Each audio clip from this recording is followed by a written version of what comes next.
Hello and welcome to Heavy Metal Rex. My name is Waze, and today is the very first episode of a new series that I'm calling Owner's Lounge. And title may change in the future, but I kind of like it. And the purpose of this sub-series is to try and give people in the community a voice. There's so many people that are doing different things with the WRX or other cars that have a unique story to tell and have a unique build that I feel like more people should be able to hear about it. And I know it's really difficult sometimes to be able to get your word out. If you have something cool, you post it on Instagram, you post it on Reddit, and it doesn't really get a lot of traction or people don't really notice it or whatever. And I thought this would be another way to kind of give back to the community where it's not just me telling you about what I'm doing or telling you about other people are doing. It's just trying to give you guys a chance to come on and tell me what you're doing. Tell the viewers what you're doing. Tell everybody in the community what you're doing. Not sure exactly how well received this series is going to be. This is 100% for the people who are already subscribed, who are already a part of the channel, and if we get some more reach, more people can be a part of it. So how long this works it's really dependent on you guys. If you enjoy it, we'll definitely be doing more of this. So the first two people I have, obviously you saw from the thumbnails, is actually Cody from Street Inspired and Joey from Montalto. Who I have been talking to these guys a ton pretty much since I've started making YouTube videos.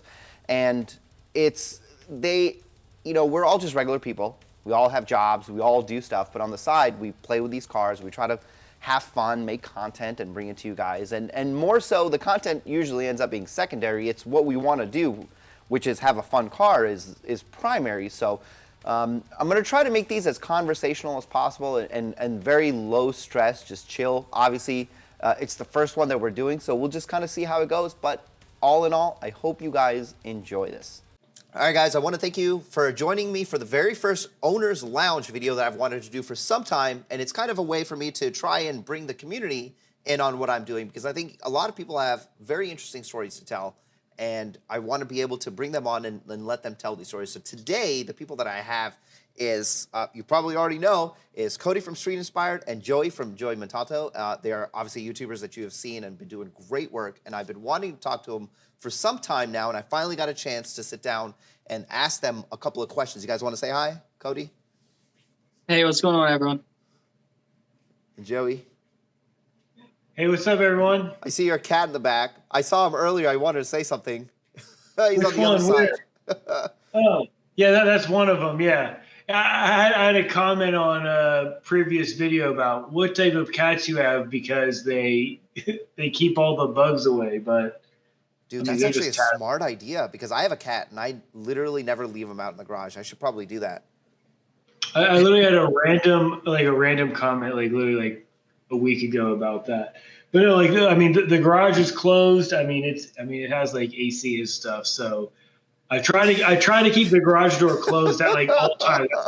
The door is closed at all times if it's hot outside. It's AC.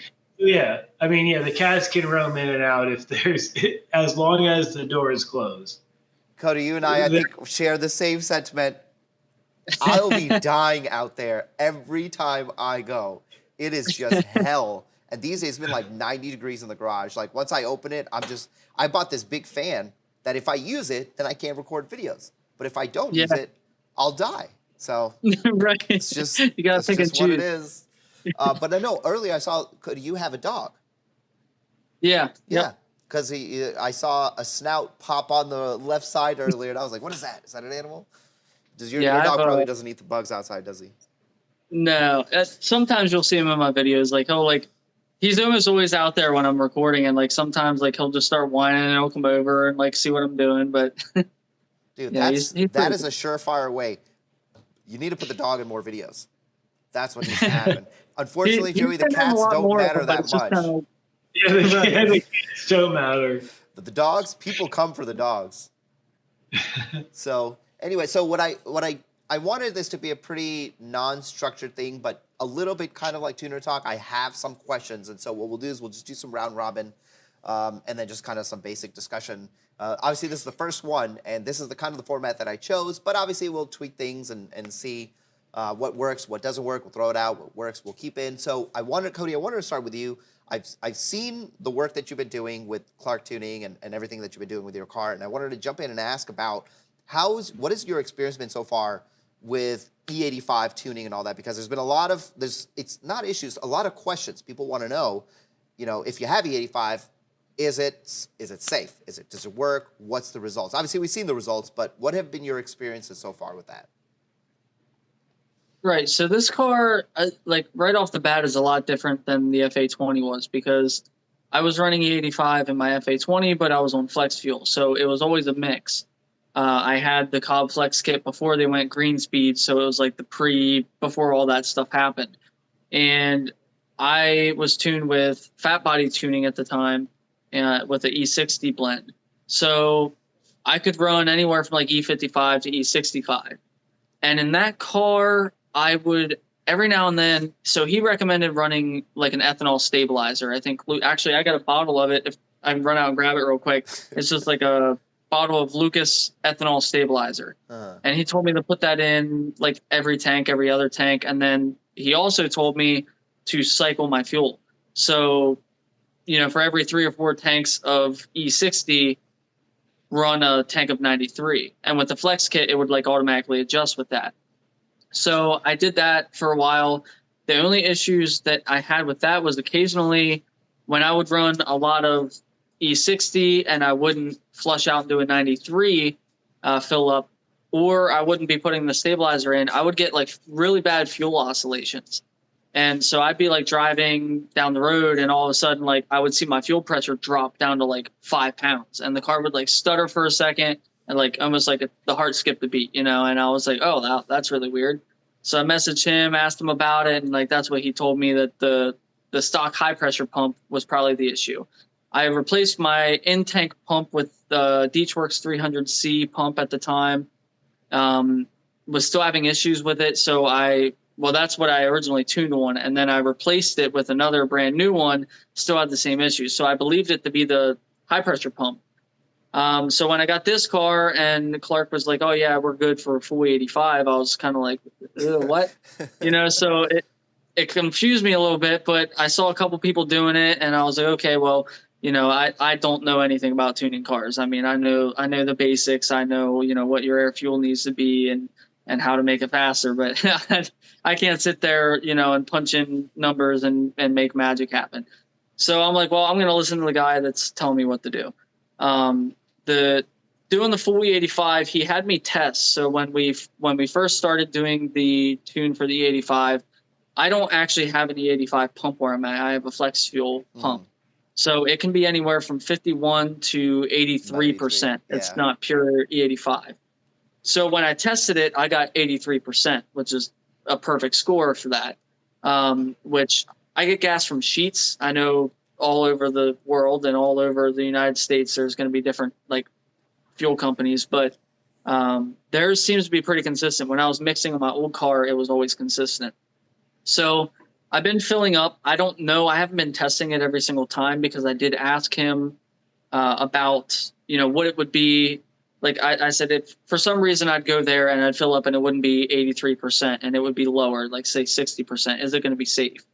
And I can't remember off the top of my head the number that he told me, but I think it was anything over 55% the car would adjust for and it would be fine, which is crazy because there's no flex kit on the car. Right. So on that E85 tune. Now don't quote me on that because I could be off with the numbers, but he told me there's some flexibility in the car that would adjust for that. So far I haven't had any hiccups or issues with it, and I've probably ran, I don't know the mileage, but I know I've filled my tank probably 30 times because my fuel mileage just went as soon as I put 85 in that car. So when I was on E60 on the last car, I got pretty good fuel mileage. But full 85 on this car, especially like doing the tuning and like now the car's fast and I'm having fun with it. It's like I'm just burning through it. I haven't put any stabilizers or anything in the fuel. I haven't been testing the fuel, and so far, I mean, fingers crossed, so far I haven't had any hiccups, no like fuel oscillations, no weird hiccups with fuel pressure. I think now I've officially retuned the car. I don't know if the video will be out yet, but I did do the jpipe recently, so we retuned for that, and he pushed the car like we were pushing it. So we made really good power with that, and we're still in, you know, E83, you know, I guess, but Yeah. so far, like, there hasn't been any fueling issues or anything. And I've heard some people say, you know, there may be issues that it's not compatible. He's told me, and a lot of people, like on Facebook and stuff, that he checked and the stock pumps are compatible with E85 or up to 100% ethanol. So I don't know. I haven't done my own research, honestly. I just kind of was like, okay, I'll listen to him, and that's what I've been doing. But so far, it's been all right. You know, I haven't had any issues with it. So It's interesting because like people ask me all the time if I'm gonna go full E85. I have tons of E85 like I have 5 within 5 miles of my house, tons of it, and it's I still don't know because I know Graham kind of wants to start working on one with me. I know Felix, when I went to go talk to him, he's got one set up for me where I could do, and I probably do both and just kind of test. But Joey, you're not running a full E85 right now, are you? No, I'm only tuned on 93. So no ethanol, no blends, nothing, just 93 tune. 93. I mean it's an E10 stock. Yeah. But no, I mean they do sell non-ethanol at the pumps here, but I just have a 93, just regular 93 tune from Mikey Body, and I mean I'm satisfied with the numbers that we currently have. Like, well, when we were like stock transmission, stock clutch, I mean we weren't trying to push it too hard, but I mean we still made over 400 torque. And that's pushing the stock clutch. Everyone knows, like, stock clutch 400, that's about the limit. Obviously, we don't have that limitation now, so we'll definitely be addressing that shortly. But yeah, 93 only. Same thing when I was watching your video when you were at Felix Performance. You asked him a question about a few cars that were lifting head gaskets, right? Yep. So he was talking about cylinder pressure. So that's kind of what I'm scared about, because I know we're pushing it on 93, and I'm pushing it on 93 with like zero knock. I have zero knock, and like we're making over 400 horsepower and 400 foot-pounds of torque. That was on the stock clutch, and I feel like that's kind of pushing it before like the AOS and everything. And I feel like with like adding ethanol, I mean, we're already at 23 psi. So I mean, like what D-Man was saying, it's not just about boost pressure, like, but 23 psi is still a lot. I mean, with ethanol, basically we're just going to be adding a lot of timing, which is going to add even more cylinder pressure. So like that's what I'm kind of worried about. If I go E85, I already know I'm gonna pop it. Yeah. I already know it's and then also getting like the correct mixture and stuff. I know like Cody's like been testing. Like I tested his pump and stuff. I do have an E85 pump in Wilmington here. It's not like real E85. Like people have tested it. I haven't tested it, but it's everyone says it's about E50.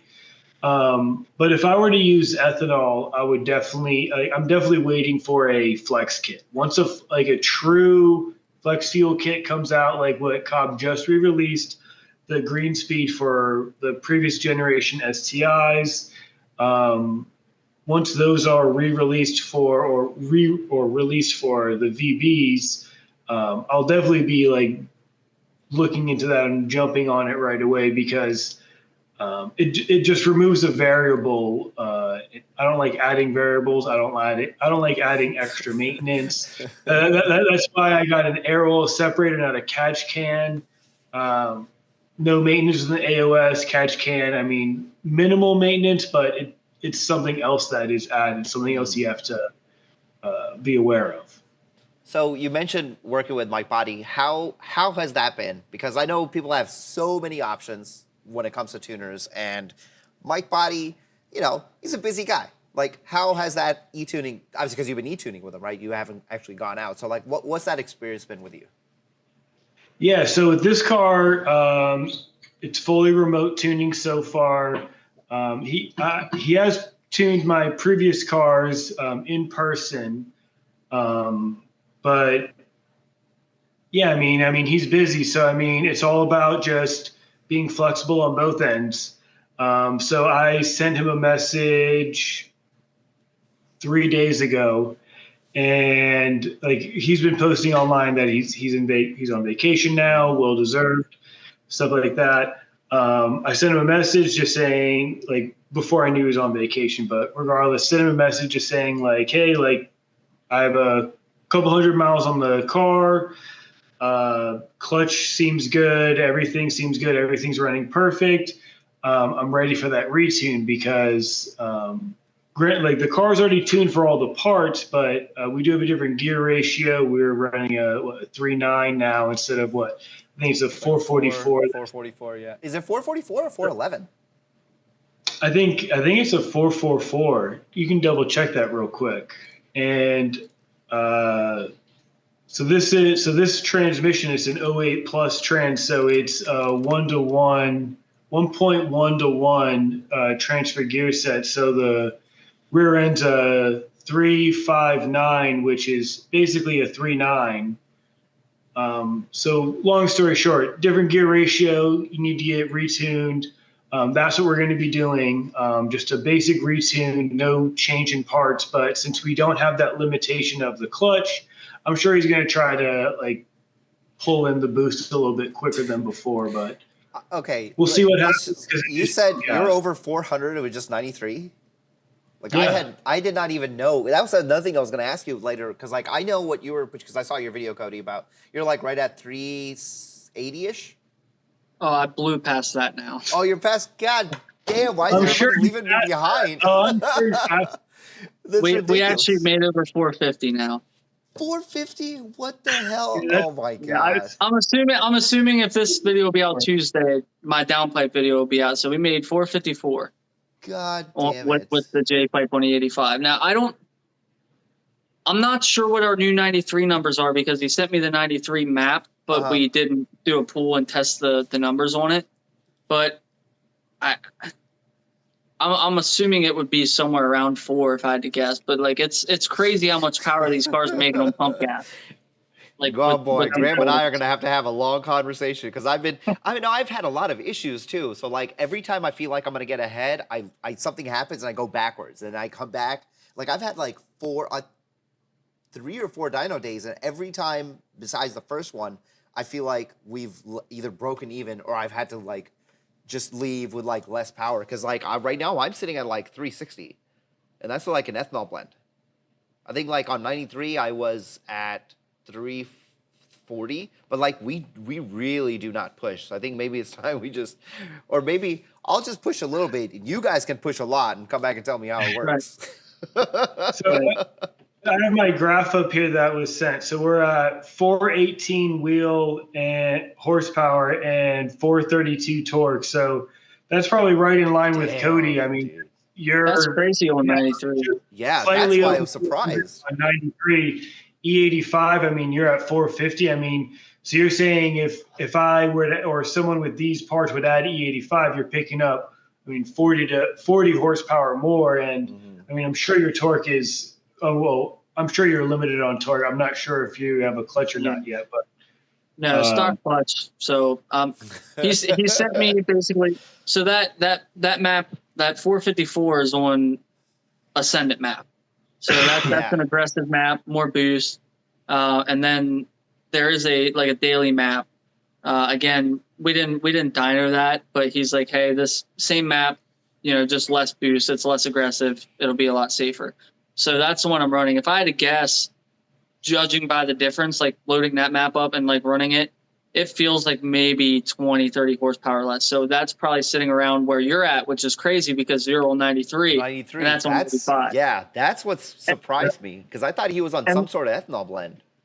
What confuses me about the E85 thing is, like, at least in conversations of the past, I'm not sure 100%, but I know at some point more ethanol doesn't equal more better. Like, you know what I mean? Yeah, there's diminishing returns for it towards the top end. Yeah, I think it's like I think it's like 60%. Anything over 60, I think, doesn't make more power.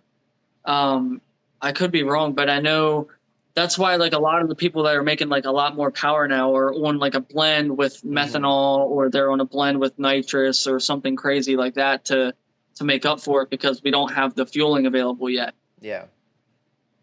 Yep.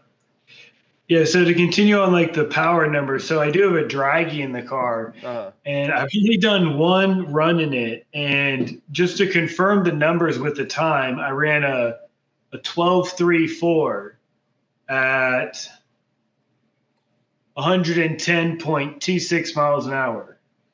So a 12.3 with, I mean you're making 400 horsepower. You're not running low like mid to low 12s at 300 horsepower. Yeah, because like that's what I did, because I was doing like 12.7, 12.8, and I'm at 350. Yeah, so add 70 or 60 horsepower, and that's only half a second, basically. 50, 60 horsepower, half a second.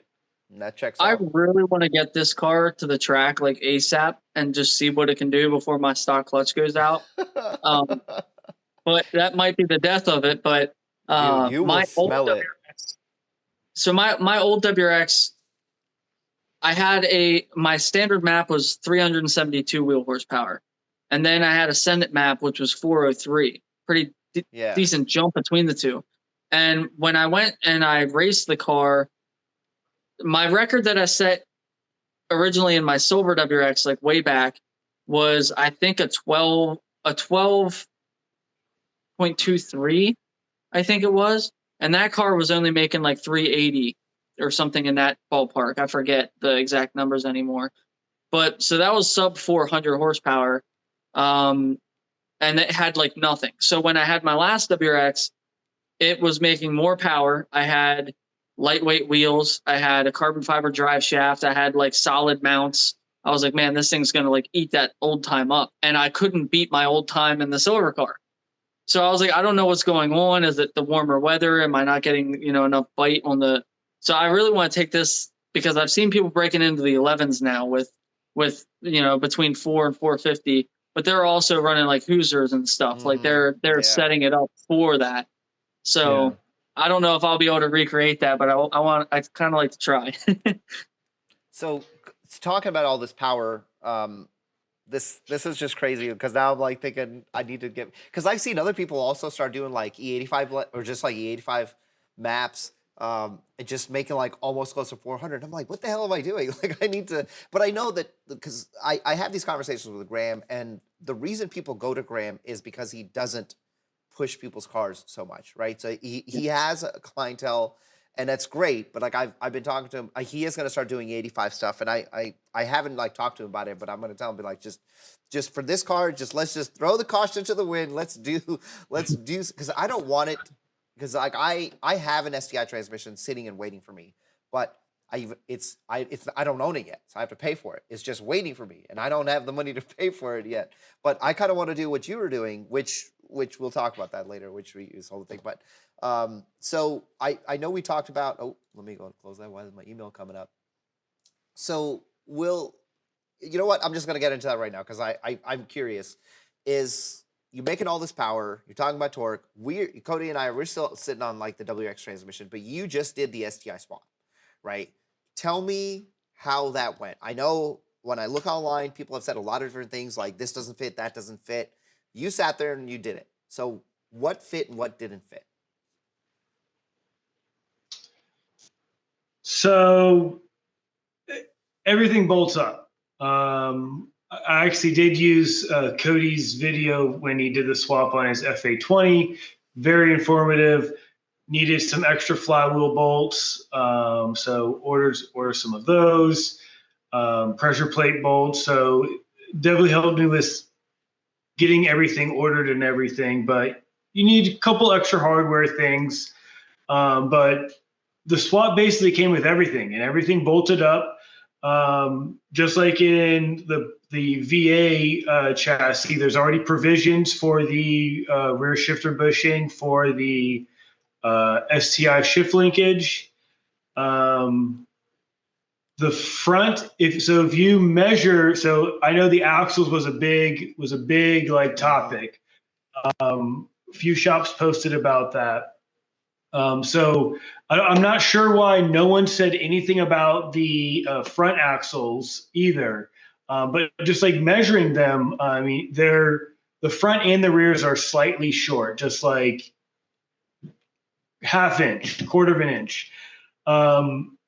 When you sit them down and measure it. Now, when I physically installed everything, without me even trying, like I just like fished the axles in, had the diff bolted in, and then when I like crawled out and like just looked at the like rotor and where like the axle would poke through, I mean it's already poking through, all the threads are there. I literally just like hand tightened the brand new axle nut all the way on, and then just torqued it down. But I mean everything bolted up like perfectly fine. The only thing that I was like actually pretty nervous about, which I do want to give a shout out to Opt Auto. They did WX Carlos's, and I actually did reach out to him about one specific question about the drive shaft, because I did measure the drive shaft, and which in one of my videos I did mention it is short. Mm-hmm. And I'm like, how do you pull a drive shaft? You can't like extend a drive shaft. It doesn't have like a CV joint like an axle where like if it's like slightly short, like I mean there is some wiggle room. So I did contact a local drive shaft shop, and they said they could extend it if I needed it to. Didn't ask the price, but they said they could do it like basically same day if I needed to. But Jay from Opt Auto ensured me that, hey, you put it on and it like you put the transmission in it and it'll fit. And I mean, sure enough, I put everything on. It looked like it was like slightly short. I wasn't about to be like using any like mechanical device to like pull this thing like towards the diff, but it was physically short about 3/4 of an inch, so almost a full inch. Like there's no way the bolts would even fish through. And I just grabbed it and I just like, I don't want to say gently pulled it, but I pulled it like once, like pretty hard, and it just like went straight to the diff. And I didn't even have to like use any tool to like secure it to the diff to like hold it in place, because it was like a tight fit. I just like kind of held it there with one hand. I just fished the bolts through, and that was it. But that was like my biggest fear. And like I remember that morning, I was off that day, and my wife was like, "Are you going to work on the car today?" I was like, I'm either going to finish the car today or it's going to be like another week because I'm going to need a drive shaft. And I mean, she went to the gym, and like by the time she came back, I already had like basically half the car put back together. And I think I drove it before noon that day. And that was the first time I've ever done clutch job. I've never done a clutch before. I've never pulled a transmission. Never done any of that stuff before. But I mean, nuts and bolts, as long as you have the right tool, I mean, you can do it. And some proper guidance from Cody's video. It's funny. It's so funny that you say that. I've mentioned this in a lot of my videos before. Like I have been watching Cody and his videos for years, what seems like years now, and like it just always seems to come back to, oh yeah, I remember I saw it on Cody's video. Yeah. It's this whole drive shaft thing is crazy to me, because like when I was talking to James Felix, that's the first thing, because I told him, I said, yeah, the only out of the YouTubers I know, the only one that's doing the STI swap is Joey. And, you know, I haven't seen the videos yet. I know they're coming later.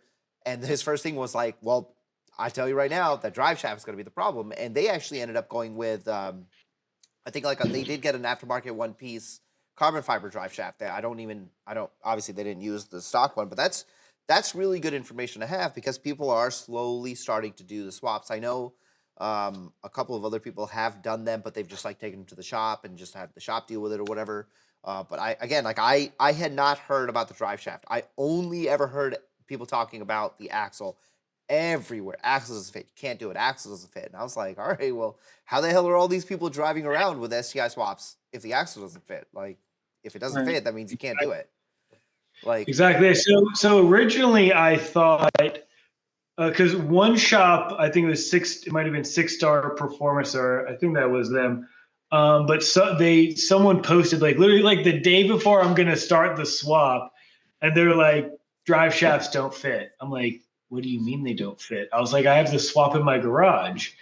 So in my mind, I thought they were using a 08 to 14 drive shaft, because that is actually like an inch shorter, or 3/4 of an inch shorter than the 15 WRX. So I actually measured mine, and I actually had a 14 to, or an 08 to 14 drive shaft. So I actually did have to swap out to get a 15 plus drive shaft. Okay. But it was that one was a little bit longer than the one that I had before, but it was, like I said before, it was still, so if I put the one that I originally got, it probably would have been 2 inches short. That one wouldn't have worked. Okay. But 15 plus drive shaft, literally just like pulling it with my hand, like really zero effort, just kind of just like guiding it to where it needs to go, and then fish the bolts through. That was it. So Joey, like what you're saying is you lifted the drive shaft up, slid it into the transmission, and then pulled it backwards towards the differential, and then bolted it up. No, so there's a fixed point. So you slide into the transmission, and then you bolt the carrier bearing to the chassis. So from there to the transmission, it can't move. It can't move. So from basically from the diff, 4 bolts on the diff, that is like that. It's literally like that short, and the bolts are that long too. So it's not like you can like fish them through. But I literally just grabbed it and just like with minimal effort. Let's just say that minimal effort. I mean, you saw how quick, like it was a time lapse, but I think the time lapse was like 12 seconds of me putting the drive shaft on. I mean, it was that easy. It was like I grabbed it. The only pain in the that like I had to do was I had to crawl out and put the EBrake down so I can rotate the diff or rotate the drive shaft so I can get the bolts on the top. But like other than that, like literally just pulled it right towards it, and that was it. And everything bolted up basically with no issues. Obviously, the STI trans is bigger, so a little bit less room to put it in, but doable. It just goes. This is good information, because I know I will be doing that eventually. I mean, obviously Ecotech is going to be doing the work, but I will be there, and they'll let me do whatever it is that they'll let me do. And my assumption is at some point in the future, Cody, you're probably going to need one too.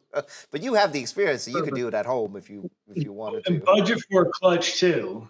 Yes, because you don't want to put a stock STI clutch in, because we already know the stock STI like doesn't make any power. So like the stock clutch ain't doing anything. So anything ACT would be decent. What clutch did you end up going with? I got the same one that you had. I have the Extreme with the organic full face push disc. So I mean, it basically drives like stock, really high engagement point, a lot higher than I expected. But I kind of liked it about that though.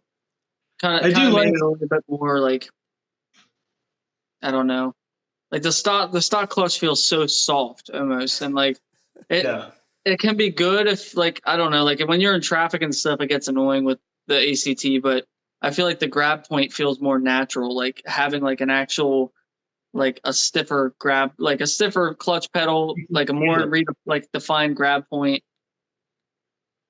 Yeah, agreed. Yeah, you can like definitely feel it. Like, so like shortly after I did the swap, I had that subscriber car come in that I did the ETS top mount and Mishimoto intake on, and just driving his car into the garage, I don't want to say I like rode the clutch, but like I definitely revved it up because I was not used to it. Because I was like, it literally like the clutch feels like felt like the gas pedal, like it's like soft.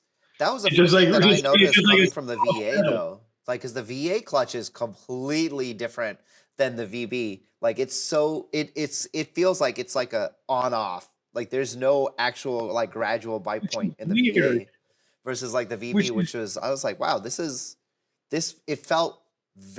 reminded me of like Volkswagens. Like Volkswagen has a very soft clutch on it, and I was like, man, what happened to this? This car has changed a lot.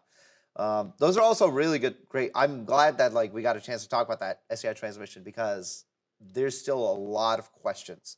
And shops, I don't think shops do a good enough job explaining to which I feel like they should do the best job. If they want people to come to them, they should be able to explain this thing. I mean, they have the car, explain all of these different things, but they give you like this little tidbit, and usually it's like really negative, and it's like, well, shit. Like, I guess we'll just bring it to you then, since you know what you're doing. Cody, I wanted to talk to you about you put out that whole video about what happened with your car, which was crazy with the ECU and having to go back and forth between Cobb and Subaru. Are there any parts of that story that maybe didn't make it into the video? I mean, it was a long video, but like, was there anything else that you could think of that you could maybe add to that whole drama?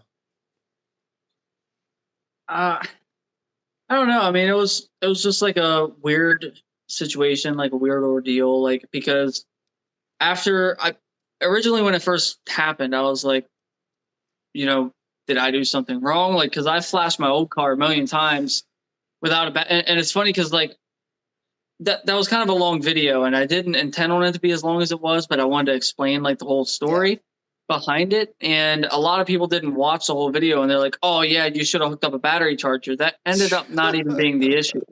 So a lot of people were like just commenting like, "Yeah, you should use a battery charger, idiot." And I was like, "Yeah, but did you get to the part in the video where I said that wasn't actually the issue?" So it ended up being, from what I heard from Cobb, it was like a software issue. So this was like when I had first started talking to Clark about tuning the car. So like he was on the phone with me, like we were troubleshooting everything. And then like, he was like, yeah, you're going to have to talk to Cobb. Like, it sounds like your ECU's bricked. After talking with them, they kind of ran through the same testing. And then they were like, oh yeah, like, which by the way, like Cobb was great. And like their communication was great. Like everything was awesome. Like they reimbursed me for everything, but it kind of confused me because it seemed like they didn't know what the hell was going on. Like they seemed like they were like, oh, this is weird. We've never heard of this happening. But then I had a lot of people messaging me and commenting on my videos saying, oh, this same exact thing happened to me and Cobb took care of it, this and that. I was like, that's weird because they're acting like they've never seen this before. But they did say that they, figured it out what it was. And basically like, they're like, just make sure you update the access port and everything and you'll be good. So I haven't gotten any more messages or comments about any new problems with it. So I guess whatever it was is resolved. I mean, who knows? Because now with the 23, they got to do all kinds of more stuff. Like now they're, figuring that one out. So I don't know if something happened that like Subaru changed the ECU. Because when I was talking to Cobb support, they had told me that like they were on like their 10th revision now with these ECUs or the ECM, that Subaru kept changing like the software every couple like weeks or every couple months, sort of like a Tesla. They just kept changing it, and so Cobb like couldn't keep up with it. So they were on like their 10th sort of revision of trying to get the access port to work with it. So I don't know what the challenges were there, but it sounds like it's something that they probably just something that like slipped under the rug that they so. I don't know. I didn't put any blame on them whatsoever. The whole thing happened, and a lot of people were like pointing the blame at me. They're like, "Oh, it's your fault. You should have left your car stock." It's so and funny, I was like, why people were, because I saw some of the comments they're talking about using like the battery charger, but I guarantee you that 99.9% of those people have never tuned their car with a battery charger. But I will put money down. I know because I've never done it, but after watching your video, I ordered one. I mean, I still haven't used it, but like at least I have it now. Like I'm halfway there. But like I do it every time, and it's funny because my VA, I could switch maps like that. I mean, it was like 20 to 30 seconds it would take to completely like reflash the car. This car, it takes like 10, 15 minutes. Yeah. So when I first switched from 93 to 85, don't tell nobody this. Oh, it's going on YouTube. When I switched from 93 to E85, I was at the gas pump and I was like, oh my God, like I didn't even think about it. I have to reflash the car at the pump because I just switched my fuel. And I was like, here goes nothing. And I flashed the whole 15-minute freaking flash right there. And so, but anytime I'm home and I mess with the tune at all, I hook up the charger now just because. And I did buy like a battery powered one. It's like a little pack, and like you charge it, and then it's like just a little one I keep in my glove box now just in case. But That's so funny. I haven't had any issues since. We all should have bought stock in some battery chargers that day, because you guarantee a lot of people ran to Amazon to buy some battery chargers. Because like I said, I've never used one. And yes, flashing the VB is a pain in that. So every dyno day that I've been at Ecotech is usually been between 4 to 5 hours. But those 4 to 5 hours, 1 hour is spent just loading up the tune. So like an hour a day is wasted just flashing. And usually like when we get the map back, I'm like talking to Adam and he's like, oh, I got the map back. I say, all right, well, I'm going to go over there because I'll see you in like 10, 15 minutes.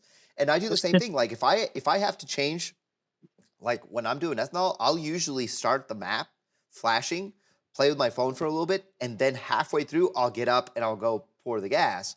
But then when I get back, it's still not done. Like it is ridiculous how long. I don't know why the hell it has to be like that, but yeah, it's weird because I even like the older Subarus, like my buddy has a hatch, like what is that, like I think it's a 12 or 13 hatch, and like his just boom done. Like it's you watch the bar just go like this, and it's funny because every time I flash, because like when my incident happened, it literally hit 1% and then like just done. I was like, so every time I flash it, I wait until it hits 2%, and then I'm like, okay, I'll walk away now. Like I got to make sure it goes to 2%. I'm like, okay.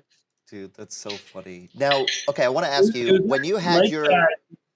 Oh, go ahead, Joey. Sorry. No, go ahead. It was actually like that when the FA20 Dobrix first came out. It was very long flash times between revisions, and there was no like live tuning. So there was like any adjustment they made had to be car to be turned off, reflashed, and go. There was like no like on the fly like adjustment. So I'm sure we're gonna see a change in that in the future. It's going to be super quick reflashes, and there's going to be more like live tuning, more adjustments they can have without doing like a turn off and reflash the car. So I definitely think that will be fixed with time.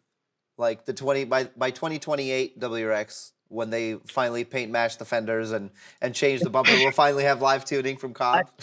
I'm hoping they do something here, like, because I was talking to Clark about it. I was like, what's up with this? There's no flat foot shift. There's no launch control. There's like none of the good stuff. So hopefully they come up with that soon. I mean, I've seen people doing the launch control now, but I think they're on Motec systems and stuff.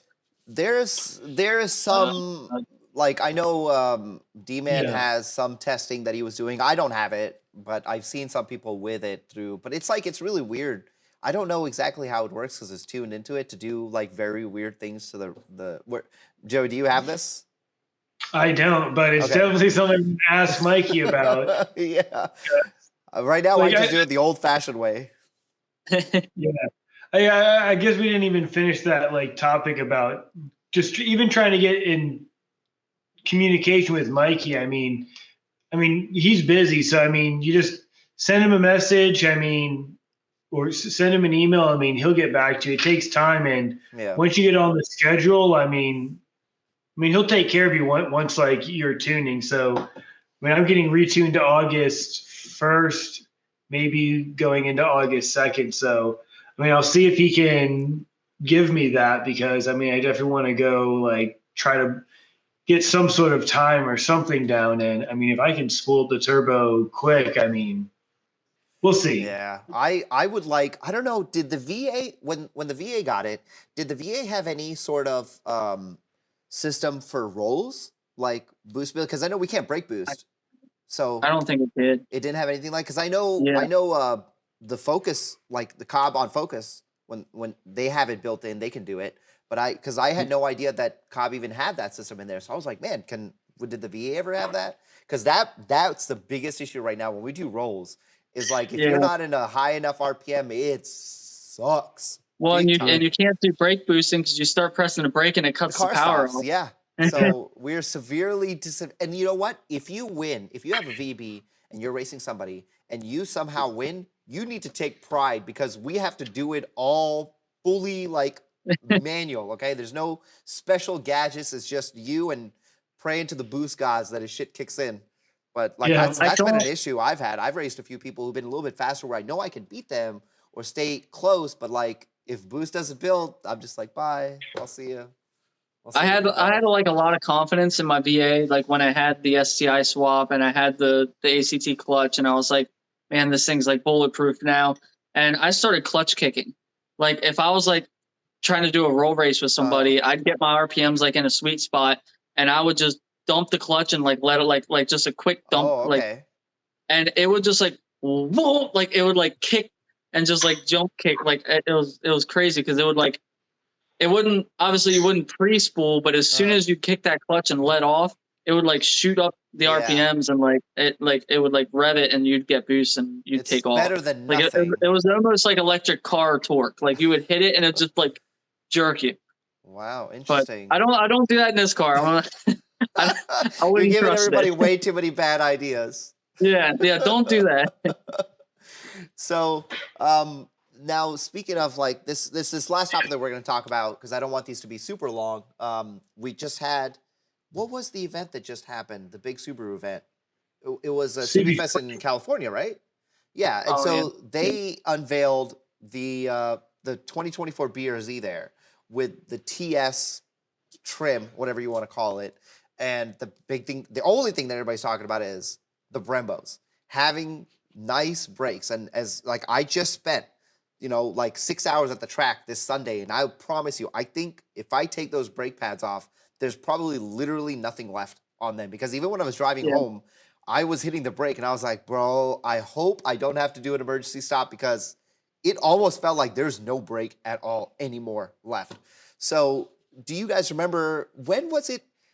It was a few years before the VA WRX got their Brembos.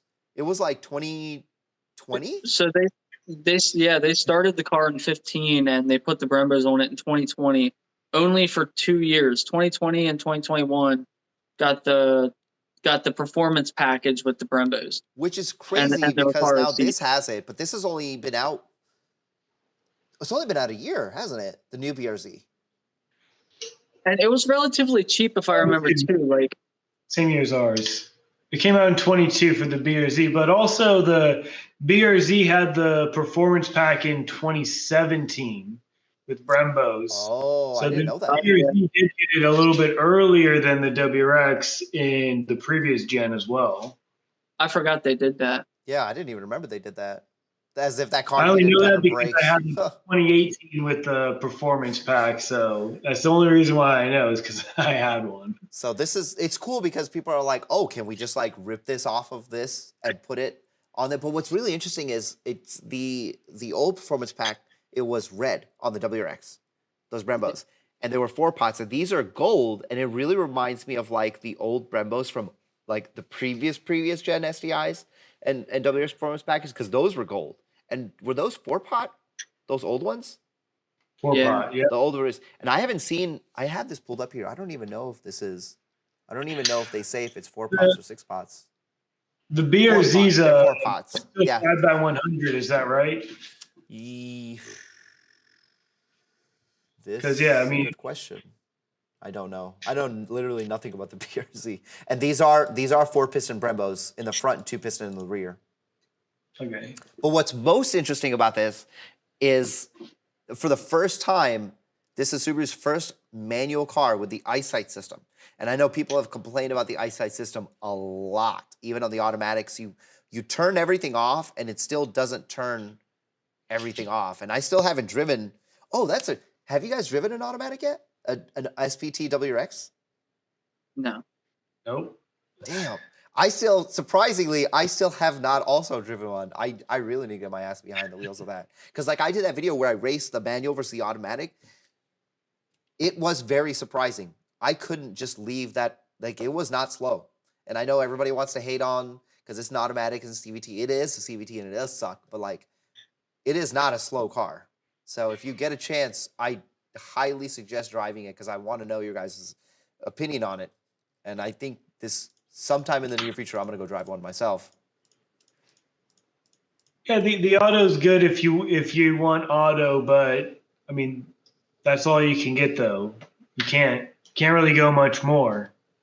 Yeah. You tune it, you put an intake on it, you blow the trans. I mean, yeah. What was the limit? What was the limit on the 2015? The V8 CVT, wasn't it like 300, 310 torque? Okay, so that's like a tune for this car. Yeah, because the only option they have is the what? It's the torque number, not the horsepower number. Yeah. So I mean, just a tune on this. So like, well, what does just a tune make? Bone stock, just a tune. It's torque. It's like 330, 340 torque. Yeah. And if you bring that down, then you're dropping horsepower a little bit because that's like two. Because even with the JB4 and the Cobb, it was roughly 330-ish torque and like right at 290, 295 horsepower. Mm-hmm. And so people have been putting the JB4 on the automatic, and it's been like, so far I haven't seen anybody say, because there's like a whole group that I'm a part of, just to hear if anybody blows their CVT. That's the only reason I'm in this group. And so far people have been running like just the MAP 2, which is just like, it's like 16 pounds. It's like 16 PSI. And that's like 295 horsepower. And like so far, nobody's blown it. So I'm waiting to hear what happens on that. I don't think we should dabble into this, but what is your experience with the JB4? Is this like your first experience with it? So I used a JB4. I didn't have one. So my buddy has a BMW, and we used to play with his BMW and his JB4 on there, and it was really cool. He was able to do so many things. My favorite thing was like like live map switching, which was really cool. And some of the features like the JB4 was it able to do? No, that was MDH. That was really about it. He just threw on the parts, changed the map, he was good to go.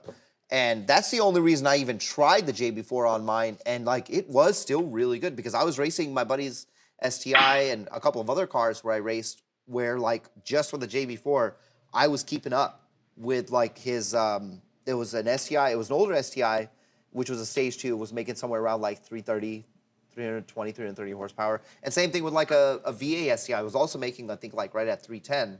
And with just that single map, we were like neck and neck the whole time. So like it was working just as much as the OTS would work. But I mean, there were obviously limitations. I don't know what the hell was going on. I had my phone showing me what was happening. AFR was the only thing that I could see.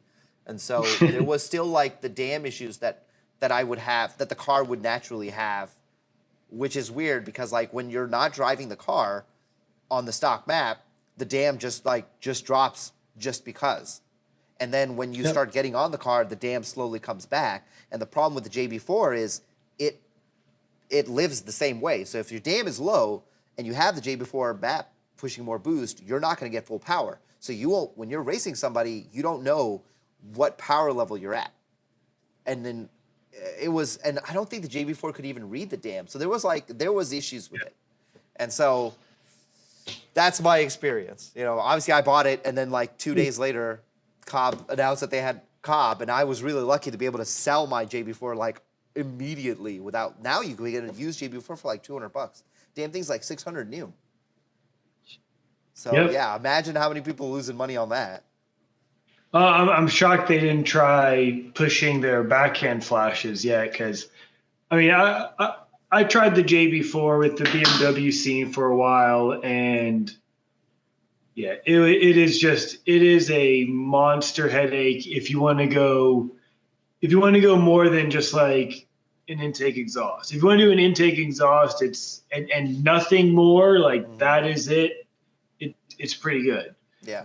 But anything like custom, like that's like off the beaten path slightly, like impossible. Like it couldn't even handle a turbo upgrade, and it definitely couldn't handle 6 extra injectors.